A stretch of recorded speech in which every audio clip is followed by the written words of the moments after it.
बात करते हैं मोदी सरकार में शामिल दलों की दबाव वाली राजनीति की। एक तरफ एलजेपी नेता चिराग पासवान जातीय जनगणना का खुलकर समर्थन कर रहे हैं, तो दूसरी तरफ जेडीयू नेता केसी त्यागी ने इजराइल के मुद्दे पर बीजेपी के इतर अपना एजेंडा सामने रखा है। ऐसे में सवाल है, क्या एनडीए में सब कुछ ठीक नहीं है या सिर्फ दबाव की राजनीति हो रही है? देखिए ये रिपोर्ट।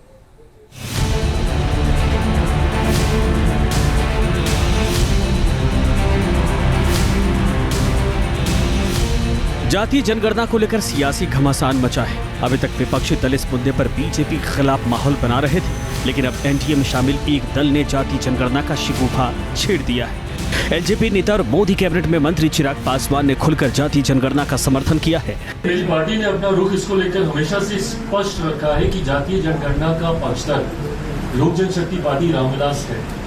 हम लोग चाहते हैं कि जातीय जनगणना हो। इसका कारण है, कई बार राज्य सरकार और केंद्र सरकार भी कई ऐसी योजनाएं बनाती हैं जो उस जाति को मद्देनजर रखते हुए उसको मुख्य धारा के साथ जोड़ने की सोच के साथ वो योजनाएं तैयार की जाती हैं। ऐसे में उस जाति की आबादी कितनी है, ये जानकारी सरकार के पास कम से कम होनी चाहिए। ये कोई पहली बार नहीं है जब चिराग पासवान ने ऐसा स्टैंड लिया हो।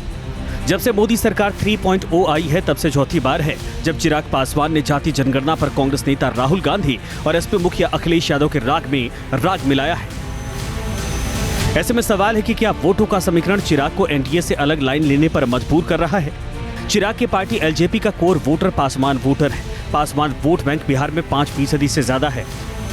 ऐसे में चिराग को इस बात का अंदाजा है कि किसी दूसरे वर्ग का समर्थन नहीं मिला तो अकेले पासवान वोटर के दम पर कोई सीट जीत पाना मुश्किल होगा।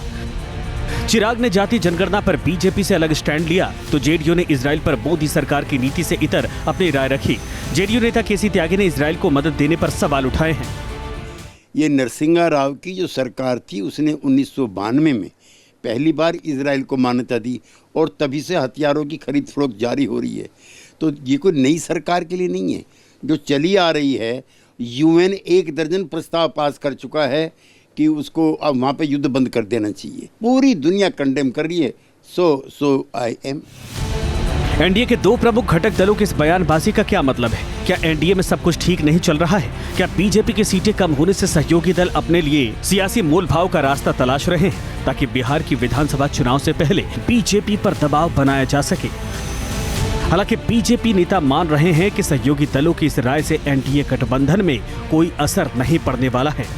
हमारे पास जब 2014 में पूर्ण बहुमत था, तब भी हमने गठबंधन के साथ सरकार चलाई। 2019 में पूर्ण बहुमत था, प्रचंड बहुमत था, तब भी हमने गठबंधन के साथ सरकार चलाई।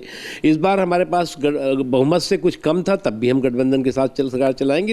लेकिन कभी भी जो हमारे सहयोगी हैं वो जन सरोकार के, अपनी पार्टी के जो उसके सैद्धांतिक प्रतिबद्धता है उसके हिसाब से वो अपनी बात करते हैं। इसमें दो राय नहीं है कि एनडीए के तीसरे कार्यकाल में बीजेपी बहुमत के लिए सहयोगी दलों पर निर्भर है। जेडीयू और एलजेपी के नेताओं के बयान को गठबंधन में प्रेशर पॉलिटिक्स के रूप में देखा जा रहा है, लेकिन सवाल लक्ष्मण रेखा का है। क्या आने वाले दिनों में एनडीए के सहयोगी दल लक्ष्मण रेखा को लांघने की कोशिश करेंगे? अगर ऐसा हुआ तो बीजेपी कितने दिनों तक बर्दाश्त कर पाएगी? Team news nation. News nation अब व्हाट्सएप पर खबरों की ताजा अपडेट के लिए न्यूज नेशन के इस क्यूआर कोड को स्कैन करें।